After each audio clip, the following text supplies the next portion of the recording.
notes. What if you found on the street the playbook that Elon Musk used to create Tesla? Let me ask you a question. If you applied the principles that he applied, would your life be better?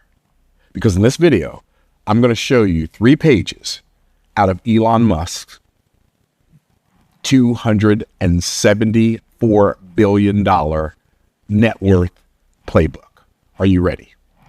So, Elon Musk, everybody knows who he is. He's an insanely brilliant, if that makes any sense, wildly successful, unusually eccentric, and very, very rich person. His net worth is $274+ billion. That's over $250 billion in net worth. And there have been many times in his life he was broke.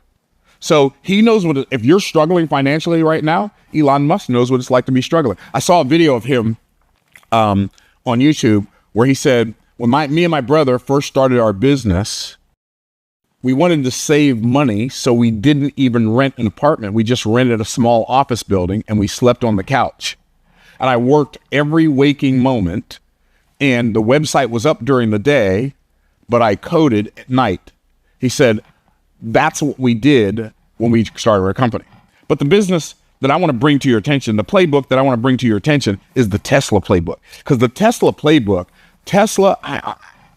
I'm not a fan of electric cars. I don't own one. I'm probably not going to own one unless they get to the point where you can't buy gasoline cars anymore. I like gasoline cars. I just like them. But mind the price of gas, I don't care. I just don't want to have to drive for 2.5 hours and then stop and charge my car for 45 minutes or whatever. I don't want to do that. That's not interesting to me. That's not appealing. That feels like hassle to me. But mad respect for Elon Musk, and especially the way he built his first company. And so if we will take some pages out of his playbook and build our first business the way Elon Musk built Tesla. Now, Tesla wasn't his first business, but he learned some things when he did PayPal and some of those other ventures that he could apply to Tesla. And so when he built Tesla, the first page out of Elon Musk's $274 billion playbook is this: start with a prototype framework. What does that mean? The very first car that Tesla built was the Tesla Roadster. I don't know if y'all remember when these came out back in the early 2000s, but the Tesla Roadster was a very fast car. But Teslas are a very fast car. Like 0 to 60, the fastest car, I think, in the world, because there's no lag. It's just instant torque, right? And so when Tesla built that first Tesla Roadster, it was built on a Lotus frame. So Lotus is a car that existed before Tesla. A Lotus is a gasoline car. Tesla's like, okay, this is a small car. This is a compact car. This is a light car. I can build my electric car on this model, and then I can do all of my tests. And because it's lighter, won't burn as much of the battery as a heavier car. So I'm just going to build it on the framework of a Lotus. So his very first car, production car, was a car that he didn't build from the ground up. He found a prototype. He found something that already worked. And then he built his business on top of something that somebody else already created. And see, a part of the problem that you're having as an entrepreneur is you want to come up with some unique idea that nobody's ever done before. And you want to have this unique way of doing it that nobody's ever done it that way before. And you want to be the next Chat GPT. But you're probably not going to do that. So how do you build on another framework? Like, what are some other frameworks that we can build on? Some other things that already exist that we can use to make profit from? Okay. Well, the first one I'm going to talk about is a big one that everybody has access to. It's called the internet. So if you're going to start with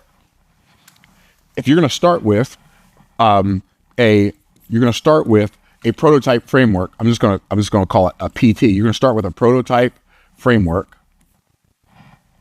Man, I'm pressing too hard. A prototype framework. That means you're going to build on something that already exists. Well, what already exists? Well, the internet already exists. So you can start with the internet. So here's the question I have for you. It's a practical question. As you're watching this YouTube video, as you're here in studio, here's the practical question. Of the revenue you make, how much of it do you make online? If the answer is none, I'm going to tell you something. You are asleep at the wheel and you are leaving a fortune on the table. But I don't know how to make money on the internet. Doesn't matter. If you don't know how to make money on the internet, that's not even part of the equation. If you're not making money on the internet, you are leaving a fortune on the table. Here's what I mean by that. So I learned about the internet back in the 90s. My next to my youngest brother was a software engineer, and he knew about the internet. Like, I first started using the internet when it was Prodigy and CompuServe, and it was just billboards. Does anybody remember Prodigy and CompuServe? Okay. And so, like, and everything was text, and like, you just had to read these long posts, and I'm like, I'm a slow reader. It'll take too long. It's fine. It's fun to use to look up information, but I'm not going to, like, I don't see this thing being a thing, right? So my brother says, Myron, I'm telling you, there's going to come a time they're going to have these stores on the internet, and they're going to have malls online, and you'll just be able to go on the internet and place an order and order stuff online. Do you know what I said to him? This is not what I thought. I was like not smart enough to just think it and not open my mouth and say something this dumb. And I said to him, why would somebody want to buy something on a computer when they can just go to the store and get it? Right? Like, that was my first thought about anybody selling anything or buying anything online. Now, today, my idea is, why would anybody go to the store and buy something when you can just order it online? Like, I only go to the store when I absolutely, positively have to, or if I'm going to go with my wife or my daughter or something because they want to go to the store, and I'm just going to go with them because that's what they like. Like, going to the store just doesn't make any sense to me, right? Okay, so that's the first one. Second, my brother that's right above him, I have 6 brothers, by the way. So that was my brother Derek. My brother Dwayne, he was the first person that I knew of that knew how to build a website for a business. And I already had a business. And then I found out about this thing called internet marketing in 2001. I'm like, internet marketing, you can make websites online and you can sell stuff. And I got this whole set of cassette tapes by this guy named Ron LeGrand, who was teaching people how to he had this internet marketing conference, and he had all these speakers there. And all of the speakers that were there kept referring to this young kid in his 20s or maybe 30s. And they said, yeah, I learned how to do this. I learned how to sell books on the internet from Corey Rudel. I learned how to do affiliate marketing from Corey Rudel. I learned how to build websites that sell from Corey Rudel. I'm like, who's this Corey Rudel dude? So I found Corey Rudel. He had marketingtips.com. I went on his website, bought all of his stuff. Corey had this student named Jamal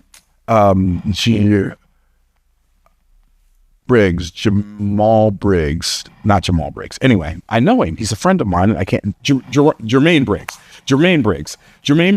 And Jermaine Briggs was this 19-year-old kid who was making hundreds of thousands of dollars a year, teaching people how to play the piano by ear on the internet. I'm like, what does that mean? I'm like, this kid he's a 19-year-old African-American kid from California. He's making $400,000 a year. So I see that. I know how to write sales copy. My brother Dwayne knows how to build a website. And I say, oh, I know what I'm going to do. I'm going to go talk to Dwayne, and we're going to build a website together. And when we build this website together, like, he's going to build the website. I'm going to write the sales copy. We're going to get so rich. So I go to Dwayne. I'm so excited. I'm jacked out of my mind, right? I said, Dwayne, there's this kid. He's 19 years old. He's making $400,000 a year online. And we can make these websites, but I don't know how to make a website. You do. I know how to do marketing. You know. I said, if we put it together, we can get rich. He's like, Well, see, my brother's idea of making money on the internet was building websites for businesses that don't give you enough information to make the website viable, that always want to change it, and they don't want to pay you for the changes. So to him, building a website was a hassle. So I kept saying, Dwayne, we got to do this. So finally one day he got sick of me saying this to him. He said, look, man, if you want to learn how to build a website, do what I did. Go to the church library. There's some videos in there called Professor Teaches Microsoft Front Page. Watch the videos and build the website yourself. First, I was a little irritated. He's my little brother talking to me like that. But we're adults, so we didn't tussle anymore. So I'm like, okay, I'm at your house. I'm gonna let you get away with that. Okay, this time. And then I'm so confused. I'm like, why do we have videos in the church library about how to build a website? The whole conversation didn't make any sense to me.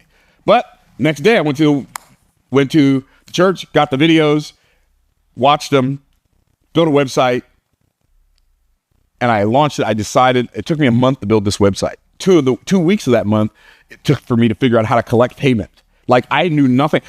everybody who taught internet marketing back then and had built websites, they talked about it as if everybody already knew what they meant. So they said, well, what you got to do is you got to build an index.html file. Okay, okay, that's fine. I'm happy to build an index.html file, but what does that mean? And then you got to go into the root directory. What's a root directory? Like, there was no point and click, drag and drop, GUI interface, web buildings, Wix, ClickFunnels, Kajabi. There was none of that, right?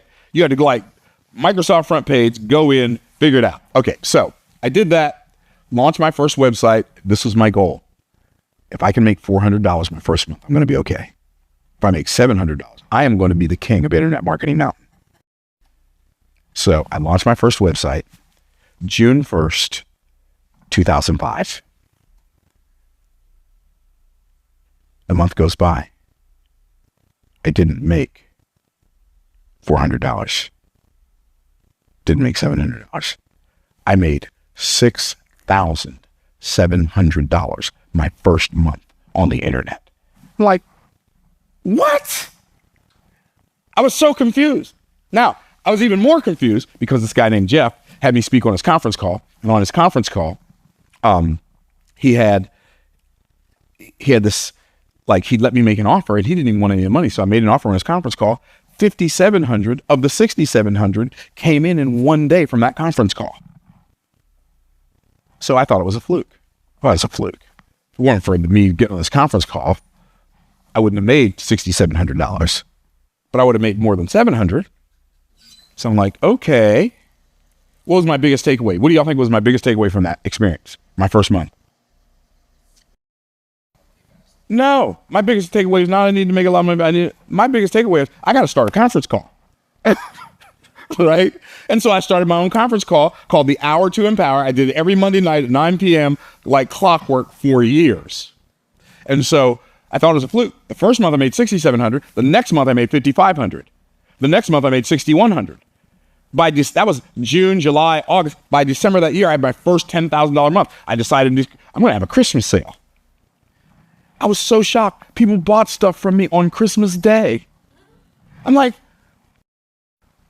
you mean all this money has been in my computer all these years and I've just been letting it sit there? I'm telling you right now, there's like your computer sitting on your desk is an ATM and it's got a whole bunch of money in there waiting for you to come make an offer. But you got to build on the platform of the internet. So that's one platform. But the other platform, I just told you about it, was someone else's audience. Jeff had the audience. I didn't have the audience. But guess what? Part of Jeff's audience became my audience. So people say, where am I going to find the people? You don't have to find the people. All you have to do is partner with somebody who's already found the people. I don't know. This to me is exciting. Do you understand that being on somebody else's conference call, somebody else's webinar, somebody else's podcast, being a guest on somebody else's stage is like building a Tesla on a Lotus platform? That's what I said. And then, let's don't even talk about, you don't even need a product. Myron, you have to have a product? No, because you can become an affiliate and sell other people's products. You can be an affiliate. What's that mean? That means there are people out there. I'm one of them. Like next week, I will pay my affiliate commissions, right? Next week, my affiliates will get paid. I'm sure it will be tens of thousands of dollars. It is every month. Now, that means that I'm paying out tens of thousands of dollars. Whatever I pay in affiliate commissions, that's exactly how much those affiliates made me that I wouldn't have made if I didn't have them as affiliates. So, like I make a couple of $1 million a year generally selling other people's stuff, even though I have my own stuff to sell. You say, why do you do it? Because it's there. It's a framework that's already there. I don't have to build it from the ground up. I was having this conversation with Russell Brunson, who's the founder of ClickFunnels. We were on this yacht mastermind thing that we did going to the Bahamas from Miami after we spoke at Grant Cardone's 10X Growth Con in Miami at the Miami Marlins Arena. And I asked Russell a question because Russell pays a 40% affiliate commission on ClickFunnels if you sell his product. I'm like, okay, cool. Like, Russell, I have a question for you. After you're done paying for like product development, customer support, servers, blah, blah, blah, what's your net profit on ClickFunnels pre-tax net profit on ClickFunnels. You know what he said? 38%. 38%. You have all of the expense. You have all the headache. You have all the hiring. You have all the fulfillment. And you only make 38% net profit. Huh. I said, so when I sell a ClickFunnels account, even though I don't have to hire anybody, I don't have to manage anything, I don't have to have any customer support. When I sell a ClickFunnels account, I make 40%. So when I sell a ClickFunnels account, I make more than you and you've started the company.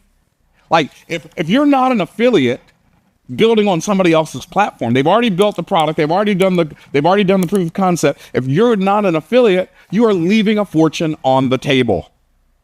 And maybe you like leaving fortunes on the table. I, for one, don't like leaving fortunes on the table. This is the first page. This is not all the pages. This is just page 1 out of Elon Musk's $274 billion playbook. Okay, are you ready for the second page from the playbook of the richest man in the world? It's going to blow your mind. It blows my mind. Okay, so the very first Tesla was like $170,000. He put it on this Lotus frame. They only made a couple of them a year, but he sold it for $170,000. So, Myron, what's the point of that? Well, the point of that is that he started by selling a premium product first. Like, if you will do this one thing, it'll change the game for you. Like, pick a price. Okay, first, you got to have a solution. If you don't have a solution, then it doesn't matter. You can't just pick a price, obviously. This is for people who already have a solution. You already have solved a problem that the marketplace has, right? So the next thing you want to do is like pick a price that to you is like the biggest price you can imagine. Offer it for that price. See, Elon Musk financed Tesla by selling Tesla Roadsters. Why? Because he knew that the profit center in a $170,000 car was going to be more profitable than the profit center in a $90,000 car. So he said, I'm going to sell the most expensive version of the thing first. And what a lot of people do is they'll sell the cheapest version first, and then they'll inch it up a little bit from there, then they'll inch it up a little bit from there, and then they'll inch it up a little bit from there, and then they'll inch it up from a little bit from there. Now, the one thing that I, as a coach, a business consultant, consult people on that's made them the most money is the most money in the shortest period of time is selling from the stage. In other words, like getting on a platform and making an offer to a group of people, one-on-many selling. That's the thing that I've taught people that's helped them make more money than any other in a short period of time than any other thing I've helped people do. So I remember when I first created that offer, I made the price so high, Danny, that I literally thought nobody's ever going to pay me this amount of money. Like, and see, here's the problem. See, you think you need the money the most. I know you need the practice the most. And I knew I needed the practice more than I needed the profits. And so what I did was I made this super crazy high price for this offer. And I had a room of about 15 people. And I made this offer to them. And 2 people said yes. I started looking around like, okay, maybe they didn't hear me say it was 3,000. Because this was back in 2004 probably.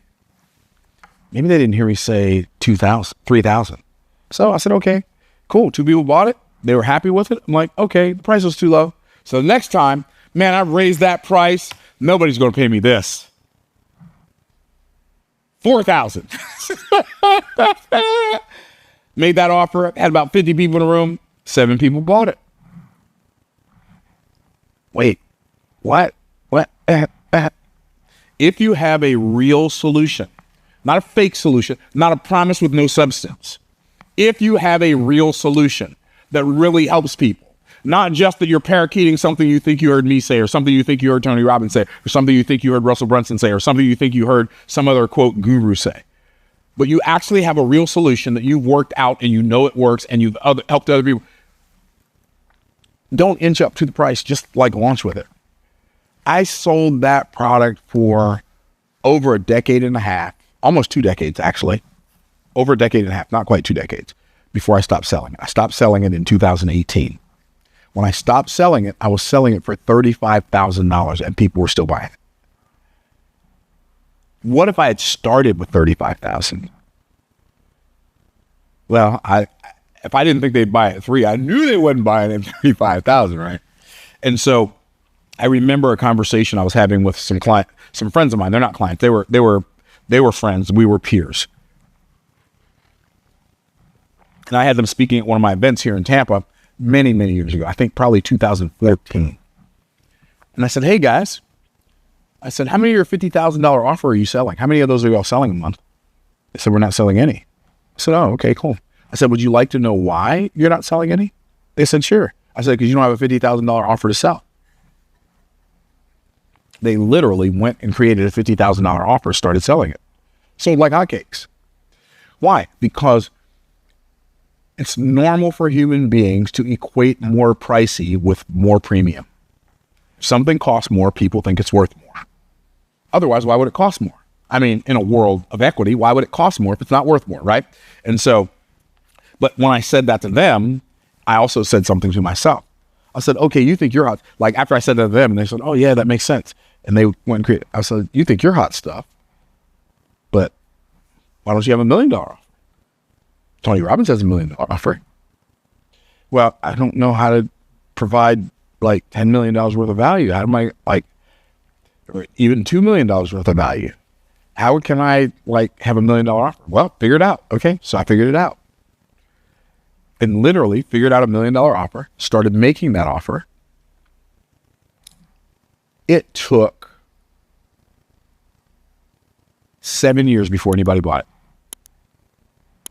But that 7 years didn't cost me anything, and the 7 years is going to go by anyway. And then within a couple more years, 3 more people bought it. So sell a premium product first. Why?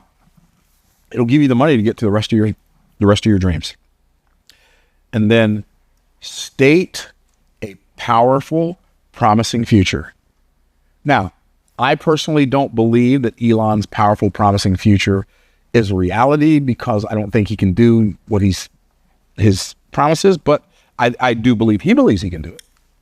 And that is, we're going to save the planet through electric cars. I don't believe we're going to save the planet. I believe that we should not pollute the planet. I believe that we should take care of our environment. I believe all of that. I just don't believe a lot of the other stuff that goes with that, but Elon Musk does.